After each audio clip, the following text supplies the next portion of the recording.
বিয়ের ১২ বছর পর আমার স্বামী আরও একটা বিয়ের কথা জানালো।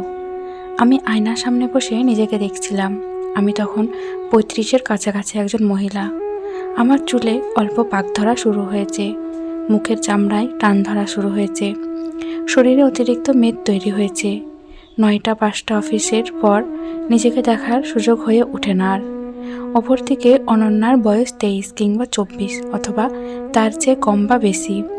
কিছু কিছু মানুষের বয়স ঠিক আন্দাজ করা যায় না বলে ওর বয়সটাও আমি বুঝি না। আমার মেয়ে নুহার জন্মদিনে প্রথম দেখলাম। মেয়েটা সুন্দরী। আমার স্বামীর অফিসের নতুন কলিগ, বেশ ভাব তাদের। সুন্দরী মেয়েদের সাথে সব পুরুষের সখ্যতা থাকাটা স্বাভাবিক। আমি ওসবে নজর না দিলেও অন্যরা কথাটা আমার কানে দিয়েছিল। আমার মা এসে বলল, জামাইয়ের মতিগতি ভালো দেখি না, সময় থাকতে আটকা। আমি হাসলাম। স্বামীকে গরু ছাগল নাকি যে আটকে রাখবো? আমাদের ২ ছেলে মেয়ে, ৭ বছরের ছেলে নিনাদ আর ৩ বছরের মেয়ে নুহা। আমি আমার স্বামীকে সন্দেহ করি না কখনো। তার উপর রাগ দেখিয়ে বাপের বাড়ি চলে যায়নি। তার পাশে থেকে চেয়েছি তাকে বুঝাতে। তার নতুন বিয়ের কথা শুনেও চিৎকার চেঁচামেচি করিনি। স্বাভাবিকের মতোই দুজনে একই ঘরেই থেকেছি। শুক্রবার সকাল সকাল ছেলে মেয়েদের মায়ের কাছে পাঠিয়ে দিলাম। আমার স্বামীকে বললাম, তোমার সাথে একটু বাইরে বেড়াতে যেতে ইচ্ছে করছে। সেও রাজি হলো যেতে। অনেক বছর পর দুজনে একটা রিকশায় চড়লাম। বাতাসে আমার চুল উড়ছিল। আগের দিনগুলোর মতো আমার স্বামী আমার চুল সরিয়ে দিচ্ছে না।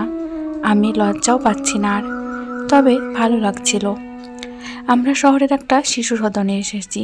আমার স্বামী আমার হাত চেপে ধরে বলল, এটাকে ঘুরতে আসার জায়গা নাকি? এখানে কেন? আমি তার উত্তর না দিয়ে তাকে নিয়ে ভিতরে ঢুকলাম। আমরা ভিতরে গেলাম। অফিস রুমে অনুমতি নিয়ে ভিতরে সবগুলো বাচ্চাদের থাকার জায়গাগুলো দেখলাম। আমার স্বামীকে বললাম, নিনাদ আর নুহার থাকার জন্য আজকেই ব্যবস্থা করে যাবে নাকি পরে একদিন আসবো? তুমি কি পাগল হয়েছো? ওরা এখানে কেন থাকবে? এখানে তো এতিম বাচ্চারা থাকে। আমাদের ছেলে মেয়েরা কি এতিম নাকি? তুমি আরেকটা বিয়ে করলে আমি কি বিয়ে না করে বাচ্চাদের নিয়ে থাকবো? আমার বিয়ে হলে আমার স্বামী কিংবা তোমার বউ নিশ্চয়ই আমাদের বাচ্চাদের দেখবে না। তাই আগেই ব্যবস্থা করে যাওয়া ভালো। ভেতরের পরিবেশ তো দেখলেই, বাসায় গিয়ে জানাবে। এরকম পরিবেশে আমার ছেলেমেয়েরা থাকবে এটা আমি কখনো চাইনি, আর চাইবও না। বাসায় চলো, আমি আর একটু বাইরে ঘুরতে চাই। পার্কে যাব। আসো। পার্কের বেঞ্চে কাপলদের ভিড়। শুক্রবারে মেলা বসেছে মানুষের। আমরা মাঝবয়সী মানুষের জন্য পার্ক নয়। আমরা এখানে আগের বয়সের মতো বসতে পারি না। একটা খালি মতো জায়গা দেখে বসে পড়লাম। মহিমা, তুমি আর একটা বিয়ের কথা ভাবছো, আমাকে জানাওনি তো? তুমি যখন জানালে তারপরে ভাবলাম, আমার বয়স তো বেশি না, সবেমাত্র ৩৫। এখন বিয়ে করলে তাও সমাজ মানবে, পরে আর মানবে না। বাকি জীবন একা থাকা যায় নাকি? তাই ভাবলাম, তুমি সত্যিই চাও আমাদের ছেলেমেয়েরা শিশু সদনে থাকুক? ওরা আমার কাছে থাকবে। আমি অনন্যাকে সব বলবো।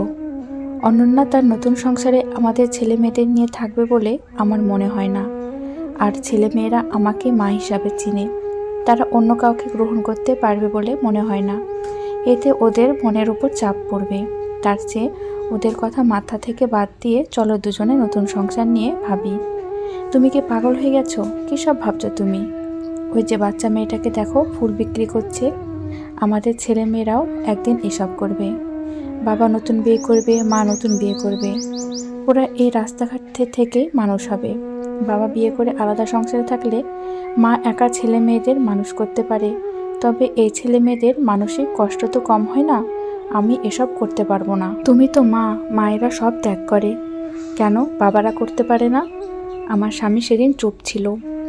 আমি তাকে আর প্রশ্ন করিনি, শুধু বলেছিলাম, সময় নাও, আমাকে জানাও। তারপর বিয়ের ৩০ বছর পার হলো। আমার স্বামী আর দ্বিতীয় বিয়ের কথা বলেনি। আমার বয়স বাড়ছে, কিন্তু কোনো প্রসাধনী দিয়ে স্বামীকে আটকে রাখার চেষ্টা করিনি। তাকে শুধু বুঝিয়েছিলাম, আমরা এখন চাইলেও অনেক কিছু পারি না বা পারবো না। আমার বাবা মা আমাদের সন্তানেরা আল্লাহর দেওয়া আমানত। তাদের প্রতি দায়িত্বে অবহেলা করে দুনিয়ার সুখ আমাদের জন্য না।